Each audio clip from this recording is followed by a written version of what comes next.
Okay तो welcome to the जंगल। मैं अभी अभी देख कर आ रहा हूँ एंड सच कहूँगा भाई मूवी ने मुझे थोड़ा सा एंटरटेन तो किया है। मूवी मुझे अच्छी लगी है, झूठ नहीं बोलूँगा। ना मैंने पैसे लिए और मुझे पैसे देगा ही कौन भाई, अहमद खान मुझे पैसे क्यों देने वाला। But there is a catch. तो अगर तुम मेरा यहाँ रिव्यू देखने आए हो और तुम इस मूवी को मेरे रिव्यू से जज करने वाले हो तो मैं बता देता हूँ कई सारे इसके पॉजिटिव साइड्स भी हैं और कई सारे इसके नेगेटिव साइड्स भी हैं, पर हम इसे एक नॉर्मल ऑडियंस के हिसाब से जज करेंगे। जैसे कि मैं और तुम रेगुलर डेज में मूवीज देखते हैं, उस हिसाब से हम जज करेंगे और उस हिसाब से जज करने के बाद क्या ये मूवी देखने लायक होती है या फिर नहीं, ये तुम खुद डिसाइड कर लेना। और स्टार्ट करेंगे हम बहुत सारी कमियों के साथ, जहाँ पर मूवी में बहुत सारी कमियां हैं बट मैं बेसिक कमियों के बारे में बात करूंगा, ना कि CGI VFX ऐसे बड़े बड़े चीज़ों के बारे में हम बात भी नहीं करने वाले हैं इस मूवी के बारे में, क्योंकि वो चीज़ें मूवी ऑलरेडी बोल के रखी है कि हम इस चीज़ को सीरियस नहीं ले रहे हैं। बट मूवी के अंदर कई सारे ऐसे फ्रेम्स हैं जो कि क्रिस्टोफर नोलन की ऑडिसी लेवल के फ्रेम्स हैं। आई मीन लिटरली 3-4 बार एक सीन आता है मूवी में, मतलब 3 बार तो आता ही है और वो देखकर तो मुझे लगा कि भाई राजा मौली फेल, अहमद खान विन और राजा मौली तो खत्म हो गए भाई। और इस मूवी की एडिटिंग जिस बंदे ने की है भाई, वो क्रिस्टोफर नोलन का खुद चेला है जो कि उसके साथ ही रहता होगा। मुझे लगता है एडिट भी क्रिस्टोफर नोलन की मूवीज वही करता होगा जिसने इस मूवी को एडिट किया। भाई बहुत ही मास्टरपीस बना दिया तुमने, माइंड ब्लोइंग भाई, क्या बना दिया है। ओके तो मेरा नाम है अमन और आज हम बात करने वाले हैं welcome to the jungle movie के बारे में, जिसमें सबसे पहले हम नेगेटिव पॉइंट्स को कवर करेंगे। जहाँ पे सबसे बड़ी और सबसे भद्दी चीज मूवी की है कि ढेर सारी कास्ट, इसमें लगभग 36 एक्टर्स को लिया है इन्होंने, मतलब बड़े बड़े जो नामी जाने पहचाने वाले एक्टर्स हैं वो सब हैं इसमें। अक्षय कुमार, अरशद वारसी, सुनील शेट्टी, रवीना टंडन, दिशा पटानी, उसके बाद जैकलिन फर्नांडिस, मुकेश कृष्णा और कीकू शारदा और भाई राजपाल यादव, परेश रावल, अरशद वारसी। मैं रिपीट कर रहा हूँ क्या भाई, नाम रिपीट कर रहा हूँ क्या?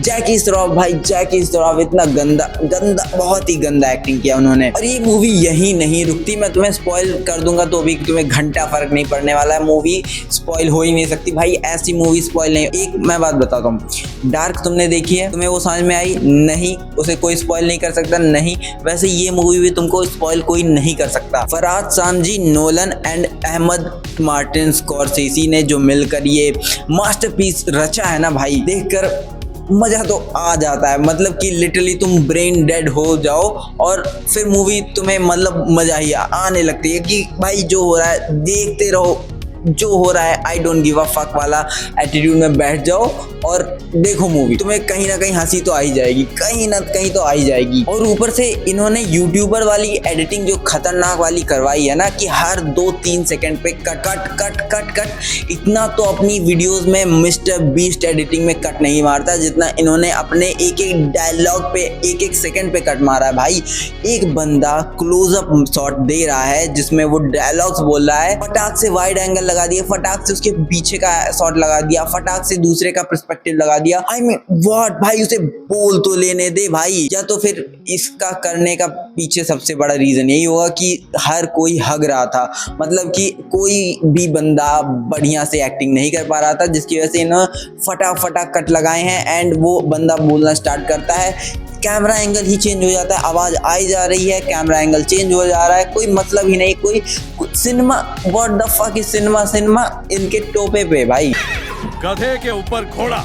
आई मीन यार अभी कल ही मैंने ऑब्सेशन देखा था जो कि एक यूट्यूबर ने बनाया एंड उसमें ना एक मोमेंट बिल्ड किया जाता है कि एक बंदा डायलॉग बोल रहा है तो उसी के ऊपर, एंड यहाँ भाई फटाक से काट दिया भाई। एक बंदा डायलॉग बोल रहा है, उसमें 6 कट्स लगे हैं। एक बंदे के डायलॉग में 6 कट्स भाई, 6 लिटरली 6 कट्स, जो कि एक लाइन का डायलॉग होगा। और सिर्फ एक लौता अक्षय कुमार, एक पूरी इस पूरी जमात में सिर्फ अक्षय कुमार एक लौता एक ऐसा इंसान एक्टर था जिसने बिना ऐसे मतलब कि कट्स वाले एक्टिंग की है। मतलब तुम्हें कुछ शॉट्स दिखेंगे जिसमें अक्षय कुमार बहुत ही बढ़िया ब्रिलियंट परफॉर्मेंस दे रहे हैं और सिर्फ उन्हीं की वजह से मूवी में कई सारी जगह तुम्हें गैग फील होता है, हंसी आती है। लिटरली बंदे ने मूवी को सेव किया है।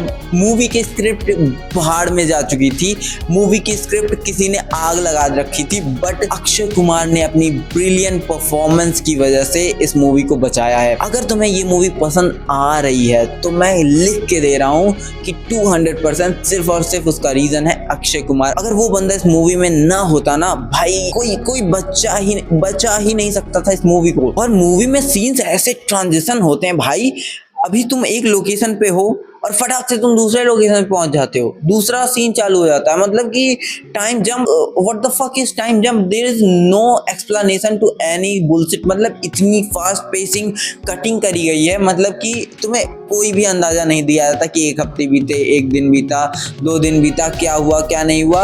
यहाँ सीन उस चीज़ के बारे में बात कर रहे हैं। स्टार्टिंग की मैं बात करूँ, मूवी स्टार्ट होती है, एक विजय माल्या जैसा कैरेक्टर होता है जिसको अपनी मूवी लॉस में करवानी होती है। उसके बाद फट से एक कट आता है और सीधा वो लोग भोजपुरी के सेट पे पहुंच जाते हैं। एंड उसके बाद एक फटाक से कट आता है जहाँ पे वो बोलते हैं कि अपना मेकअप वेकअप सही कर लो, चलो ऐसे ही चलेगा क्या भाई। उसके बाद फटाक से एक और कट आता है, हम लोग कहीं और पहुंच जाते हैं जहाँ नेगोशिएशंस हो रही हैं। एंड तुम देखकर कंफ्यूज होते हो कि भाई ये कैसे कट्स आ रहे हैं। इतने बुरे कट्स तो मैं अपनी वीडियो में नहीं डालता भाई। और दिलेर मेहंदी की पता नहीं कौन सी मजबूरी रही होगी कि भाई बंदे को जबरदस्ती मजबूरन इस मूवी में काम करना पड़ रहा है। वो भाई वो परफॉर्म ही नहीं करना, वो एफर्ट 0% भी एफर्ट नहीं डालना चाह रहा है।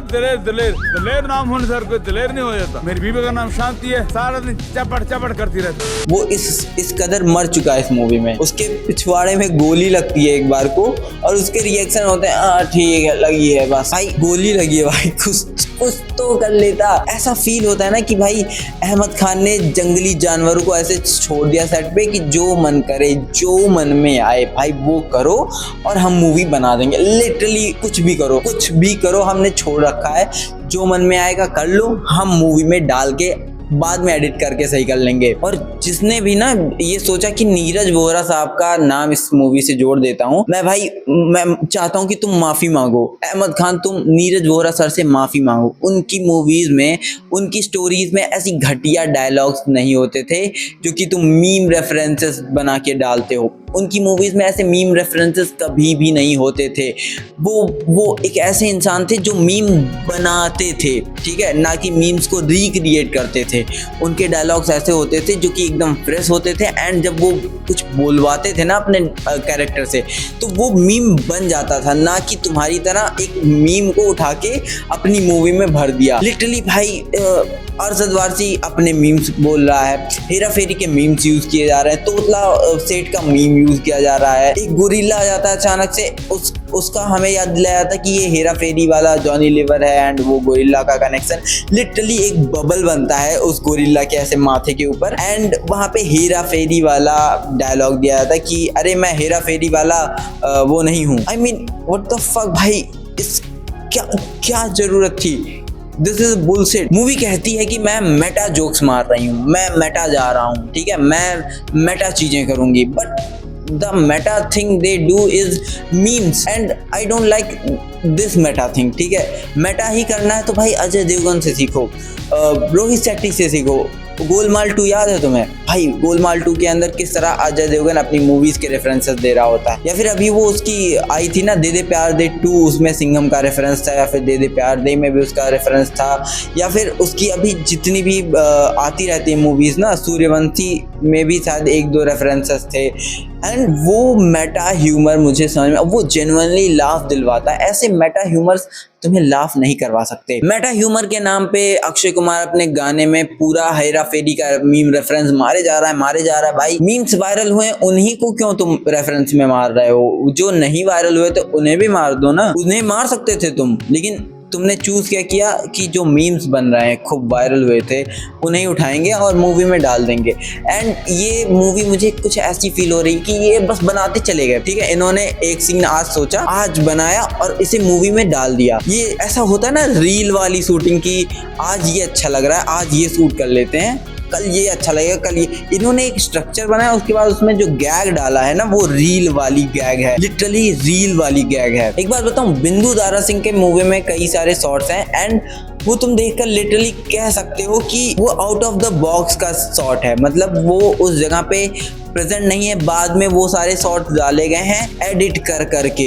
ठीक है। उसके शॉट्स अलग से लिए गए हैं एंड उसको एडिट करके उसमें डाल दिया गया है। कुछ शॉट्स हैं जो साथ के हैं, बाकी भाई वो साइड किक बना हुआ है गुंडे का एंड लिटरली उसके कई सारे क्लोजअप शॉट दिखाए जाते हैं जो कि दिख रहा है कि भाई वो उस शॉट में, मतलब जहां वो सेट लगा हुआ वहां पे वो था नहीं। हो सकता है डेट्स ना रहे हों, बट भाई अगर तुम्हारे पास डेट नहीं थे तो यार कुछ तो करना, इतनी भसड़ मचानी ही क्यों थी तुम्हें। बट अब बात कर लेते हैं उन जेन्युइन पॉइंट्स की जिसमें मुझे सचमुच में हंसी आई। सबसे पहला तो वो भोजपुरी वाला सॉन्ग जो अक्षय कुमार के ऊपर है एंड वो देखकर मुझे हंसी आती है, वो इम्पॉर्टेंट है। बाकी गाने तो मुझे नहीं लगता इम्पॉर्टेंट है, क्योंकि एक गाना तो उन्होंने वो ऊंचा लंबा कद भाई वेस्ट ही कर दिया। आई लव दैट सॉन्ग भाई, इन्होंने जो गंदा वेस्ट किया ना उसे।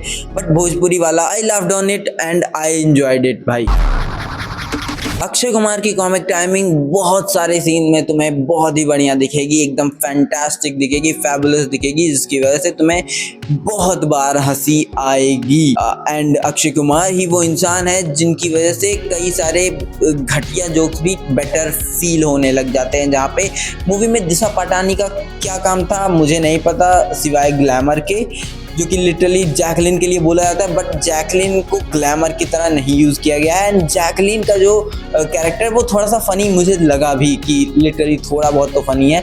लारा दत्ता मूवी में भाई कुछ देर के लिए आती हैं एंड फालतू की ट्रेनिंग करवाती हैं एंड उनके भी कैरेक्टर की वजह से कोई गैग जनरेट होता नहीं है। तो वो जो ट्रेनिंग सीक्वेंस है वो भी बकवास ही है, कोई उसका काम होता नहीं। मूवी में अचानक से उर्वशी रौतेला पहुँच जाती हैं, किस विस करने लगती हैं अक्षय कुमार को एंड भाई आई वाज लाइक कि भाई इसकी क्या जरूरत थी, इसके 105 करोड़ का कलेक्शन बताने की क्या जरूरत थी, है ना। इसकी क्या ही जरूरत थी, I mean what the fuck she is doing here, ठीक है।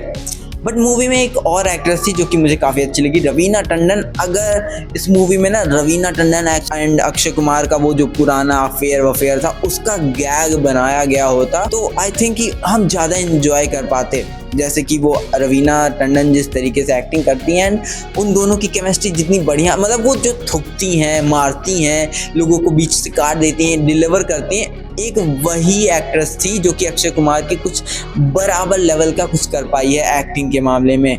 बाकी सारे तो ऐसे लग रहा था कि जैसे कि कोई भी छोड़ दिया गया है, कुछ भी कर रहा है, अरशद वारसी कुछ कर रहे हैं, सुनील शेट्टी कुछ कर रहे हैं, डायलॉग्स के लिए लिपसिंक हो ही नहीं रहा है, बाद में डबिंग कर दिया, जो मन किया जो डाल दिया और कोई कहीं फिट नहीं है। ऊपर से सुनील शेट्टी पूरे टाइम आवारा पागल दीवाना का मेटा रेफरेंसेस देते रहते हैं, वो वाला करके ऐसे, है ना, जैसा उन्होंने किया है। उसके बाद फिर परेश रावल का भी कैरेक्टर आवारा पागल दीवाना की मूवी की तरह वो सब कुछ भूल जाता है ना, कि अपना नाम भूल जाता है या फिर ऐसे बोलते बोलते वो चीज़ें भूल जाता है। और यही चीज़ उसके साथ जॉनी लीवर के साथ उन्होंने की है, वो भी बोलते बोलते अपना बात करना भूल जाता है। उसके बाद अक्षय कुमार का डबल रोल है जो कि तुतलाता है, तुतला सेठ वाला। एंड ऐसे ही बहुत कुछ इन्होंने ट्राई किया है एक ही मूवी के अंदर, जो कि बहुत ज़्यादा भसड़ हो जाती है। एंड अगर तुम दिमाग को ऐसे घर रख के आओ कि आज मैं अपना दिमाग छोड़ आया, घर छोड़ आया, तो तुम जेन्युइनली थोड़ी जगह हंसोगे, ठीक है, थोड़ी जगह हंसोगे, अच्छा टाइम बीतेगा। मूवी तुमको 2.5 घंटे की मूवी 2.5 घंटे पूरे नहीं हंसाती मेरे हिसाब से, ठीक है। तुम कितने ब्रेन डेड हो ये इस पे डिपेंड करता है। अगर तुम्हारे पास घुटने में दिमाग है तो हो सकता है तुम मेरे से थोड़ा ज़्यादा हंसोगे, अगर तुम्हारे दिमाग पे दिमाग है तो हो सकता है मेरे से थोड़ा सा कम ही हंसो। और अगर घर पे दिमाग छोड़ के आए हो और घुटने वाला भी दिमाग घर ही छोड़ के जाना, तो हो सकता है कि पूरी मूवी में ही तुम हंसते रहोगे, लिटरली हंसते रहोगे। ओके, तो मैंने जेन्युइनली स्टार्ट किया था कि मूवी अच्छी लगी है मुझे, बट तुम्हें पता ही चल गया होगा मूवी कैसी लगी है मुझे। It's a disaster. मूवी पैसे कमाएगी, हाँ, मूवी कहीं कहीं हंसाती है, हाँ, मूवी में सिनेमा नाम की कोई चीज़ है नहीं, मूवी का एस्थेटिक क्या है कुछ नहीं है, मूवी लिटरली भी कहीं भी स्क्रीन ऐसे चौड़ी हो जा रही है, कहीं कुछ हो जा रहा है। VFX CG तो भाई ठीक है, वो घोड़े वाला शॉट जो मैं बता रहा था नोलन वाला, भाई अचानक से मूवी के अंदर जब विलन की एंट्री होनी होती है कुछ घोड़े का AI शॉट लगाया था, AI लिटरली घोड़ों का AI शॉट, और एक ही क्लिप उन्होंने जनरेट कर पाए। मतलब भाई सोचो इनका कितना कम बजट था कि इन्होंने एक बार जेमिनाई प्रो का सब्सक्रिप्शन लिया, किसी तरह प्रॉम्प्ट डाल के एक कुछ घोड़ों की रनिंग वाली एक वीडियो जनरेट की, उसके बाद वही सेम क्लिप इन्होंने 3 बार यूज किया है, लिटरली 3 बार यूज किया है मूवी में। एंड आई वाज लाइक भाई 3 बार सेम क्लिप। और भाई ये कैसा गांव है जहाँ पे टाइम बीत तो रहा है पर सूरज ढल नहीं रहा है। टाइम मतलब ऐसे 5:30 बज गए, सुबह तुम आए थे 5:30 बज गए शाम के, उसके 20-30 मिनट बाद तक मूवी में लड़ाई वड़ाई चल रही, पर शाम हो ही नहीं रही है भाई। टाइम फ्रीज है ना भाई, ये पाकिस्तान और ये कश्मीर में थोड़ी ना हो तुम तो भाई वहाँ पे हो जहाँ पे सूरज ढलता ही नहीं है ना। मतलब वही है कि अगर तुम लॉजिक लगाने जाओगे तो मूवी में लाखों कमियां निकल आएंगी। खैर दिमाग मत लगाओ, अगर मूवी देखने जाना है चले जाओ, बस चले जाओ, दिमाग घर पे छोड़ के। आई होप वीडियो तुम्हें अच्छी लगी होगी। अगर वीडियो अच्छी लगी हो तो लाइक कर देना, चैनल पे नए हो तो सब्सक्राइब करके जाना, और दिमाग तुम्हारे पास नहीं है तो भाई वीडियो को शेयर भी कर देना। और चलता हूँ, मिलते हैं नेक्स्ट वीडियो में, तब तक tata bye bye, peace out.